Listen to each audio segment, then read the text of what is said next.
चना जी, आपने तो बड़ी बातें की ना चाइना के विषय में। एक पार्टी का चाइना के साथ एमओयू है और इसने चाइना का चंदा भी लिया है, चाइना का धंधा भी किया है और चाइना का झंडा उठाता है। बोलिए क्या स्टैंड है आपका?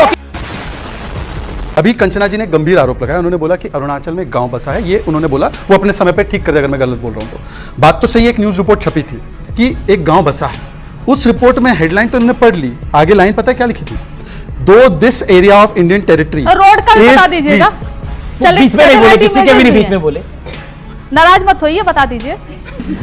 ठीक है, नाराज क्या होंगे? मैं तो अपने देश की सेना का अपमान नहीं सहन कर सकता। ये कर सकते हैं बिना सच जाने। मैं सच बताऊं ना बताऊं, आप बताइए। मैं सच बताऊं ना बताऊं, सच बताऊं ना बताऊं, सच बताऊं ना बताऊं, सच बताऊं ना बताऊं, बताओ जी। वो गांव जो बसने की रिपोर्ट थी उसमें आगे की लाइन में लिखा था कि ये गांव 1959 से चाइना के कंट्रोल में है। मतलब अक्साई चीन की तरह कांग्रेस ने ये गांव गंवाया था। आज आरजेडी बताया कि कांग्रेस के साथ क्यों बैठी है। क्या बात, ये बात है। नहीं, मेरा भाई आधा टाइम इनको रोकने में चला जाता है भाई। दूसरी बात, अग्निवीर को उन्होंने बोला कि बहुत गलत पॉलिसी, हालांकि सर ने समझाया सब कुछ अग्निवीर के बारे में। नहीं, मेरे बहुत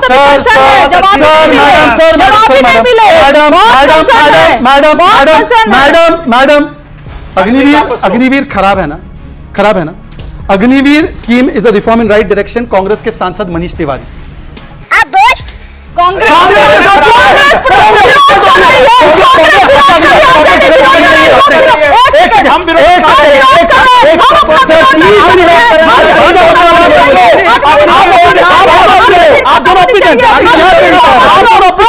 डिबेट में मेरी एक बात का फ्लो नहीं आ रहा है, बार-बार क्या बोली। अब मैडम ने बोला अग्निवीर वो वापस हो, ये सब ठीक है, अच्छी बात है। अग्निवीर जब आया, स्कीम ये लॉन्च हुई, और सर आप बीच में मत बोलिएगा, कौन थे 3 चीफ जिन्होंने इसको अप्रूव किया? नाम बताइए इनको। 3 चीफ के नाम, आज के 3 चीफ के नाम नहीं पता। आज अगर ये 3 चीफ के नाम बता दे। एक सेकंड अभी से आने दीजिए, मेरी बात आने दीजिए। अग्निवीर पे ये लोग सवाल उठा रहे, मैं सवाल एक सेकंड मैं बोलूं या ना बोलूं? लालू प्रसाद यादव का राज जंगल राज था और वो कोई छिपी हुई बात नहीं है। इसीलिए तेजस्वी यादव अपने पिता के राज की बात भी कम करते थे। यहां तक कि नीतीश कुमार जब तेजस्वी के साथ गए तो वो मुख्यमंत्री, तेजस्वी उप मुख्यमंत्री, उसमें उनके मुंह से निकल जाता था कि एक समय था जब शाम 5-6 बजे के बाद लोग घर से बाहर नहीं निकल पाते थे बिहार में। समझ रहे हो? तेजस्वी यादव उससे बाहर निकलने का प्रयास करते दिखते हैं। कई बार लगता है, और जब उन्होंने विधानसभा में भाषण दिया था तब भी मैंने कहा था कि एक अच्छे नेता के तौर पर तैयार हो गए। लेकिन जब वो, अभी मैं चर्चा में सुन रहा था कि मछली की चर्चा ना हो, बिल्कुल कोई क्या खाएगा कब खाएगा इससे मतलब नहीं। Exactly. लेकिन अगर आप तय करके हिंदू पर्व के दिन नवरात्र के समय में आप वीडियो डालेंगे, कहेंगे एक दिन पहले का वीडियो हमने आईक्यू चेक करने के लिए डाला था, अरे सुधरो रे अभी तो, और फिर मीसा भारती कहेंगी कि हम नरेंद्र मोदी को उठाकर जेल में डाल देंगे। जनता इसको बहुत अच्छे से नहीं लेती है। लालू जी के राज की बहुत खराब यादें बिहार के लोगों के मन आज को, इसलिए शायद वो उस तरह से जवाब भी नहीं देंगी। उनको पता नहीं है। किसी भी बिहार के व्यक्ति से पूछना चाहिए जो उस समय रहा है, जो पलायन हुआ, जो उद्योग धंधे नहीं लगे और आज भी वो पटरी पर नहीं आ पाया। तो मुझे लगता है तेजस्वी और मीसा ऐसे बयान देकर फिर से बिहार के लोगों को वही याद दिलाते हैं। किसान के नाम पर राहुल गांधी जी बहुत बड़ी बात करते हैं। किसानों के देवता और भगवान चौधरी चरण सिंह थे। 40 साल बेवकूफ बनाया और कितनी बार हर आदमी ने, हर किसान ने मांग करी कि उन्हें भारत रत्न देकर सम्मानित किया जाए, किसान समाज को नहीं दिया। तो आज जो मामला बदला है, जो किसानों में एक लहर बनी है, वो सिर्फ मोदी जी के उस बड़े फैसले से हुई। ये क्यों नहीं दिया गया? ओके। उन्हीं के पोते पर किसान के साथ प्रोटेस्ट कर रहे थे, उन्हीं के पोते पर बीजेपी ने लाठी बरसवाई थी। सर अच्छा, बताइए। ठीक है सर, कुछ और लोग कोई है कुछ कहना चाह रहा है? उनके घर से सामान फेंक दिया। ठीक है कंचना जी, ऐसी भारतीय जनता पार्टी ठुकवा दी रास्ते में। कंचना जी रुक जाइए भाई, रुक जाइए, बस रुक जाइए। क्या बात करते हो? वो कंचना जी पुकार रही हैं, अब इनसे भी ना लड़ बैठिएगा।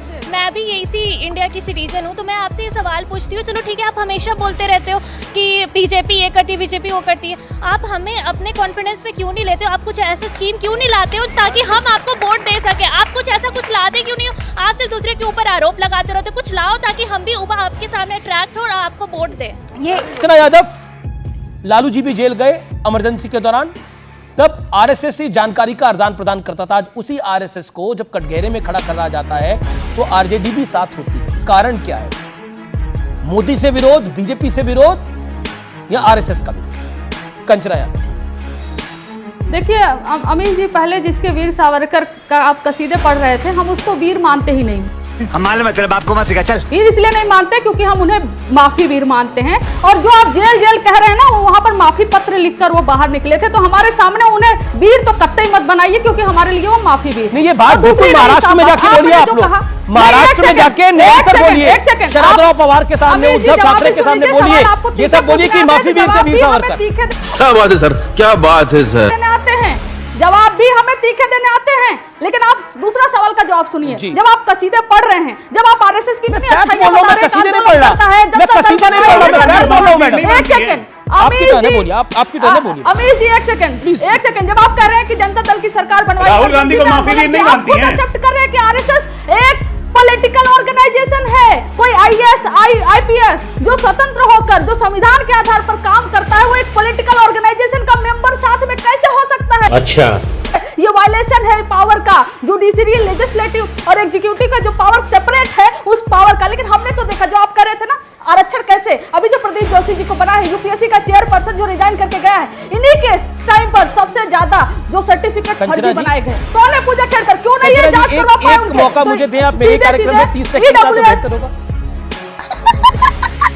पंडित नेहरू ने भी एक माफी लिखी थी ना, पंजाब की जेल से, मोगा की जेल से, बिल्कुल लिखी थी, पढ़ लीजिए। मोगा की जेल से माफी लिखी थी, तो आप लाइव दिखा दीजिए। लाइव क्या, मैं तो फैक्ट बता रहा हूं मैडम, मैं फैक्ट बता रहा हूं, मैं फैक्ट पटक के दूंगा, मैं फैक्ट को रख दूंगा। मोगा की जेल से पंडित नेहरू ने माफी लिखी थी। आप लाइव, मैं आपको सही बोल रहा हूं, तो फिर आप पंडित नेहरू के बारे में क्या बोल रहे हैं? इसलिए मतलब जो आदमी अंडा आकार की जेल में बंद था 2 लाइफ टाइम के लिए, वो माफी वीर है और बाकी सब वीर है। आप आई चैलेंज यू अमीर जी। शाखा में गई हैं, या तो आप ये कहिए कि मैं आरएसएस की प्रचारक की शाखाओं में जाती थी, मैंने अपनी आंख से वहां पर ये सब देखा और मैं उनको छोड़ के अब आई हूं। आप गई हैं किसी शाखा में, गई हैं आप, गई हैं? आपको मुबारक हो, आपको मुबारक हो वहां पर आरएसएस की शाखा में, बस जहां आरक्षण बस विरोधी, बस जहां बस संविधान बस बस विरोधी, जहां प्रोग्रेसिव विरोधी बातें तो चलती इसका हैं, ऐसा मतलब समाज ये आपको है मुबारक हो। कि जो आप देश में जब नफरत शाखा फैलाने में वाली गई नहीं ऑर्गेनाइजेशन है, आपको मुबारक आप हो। नागपुर गई नहीं है, देश में आपको नफरत- अनुभव नहीं है, तो आप कैसे बैठ के बोल सकती हैं कि आरएसएस देश विरोधी है या राष्ट्र विरोधी है? कैसे बोल सकती हैं आप? क्यों नहीं आप समाज को सुधार दिए होते? क्यों समाज रिग्रेसिव मोड में जा रहा है? अगर आपको इतना अनुभव है तो आप ठेकेदारी लीजिए कि समाज प्रोग्रेसिव वे में जाए। आप क्यों समाज आज रिग्रेसिव वे में जा रहा है? हाँ, एक मिनट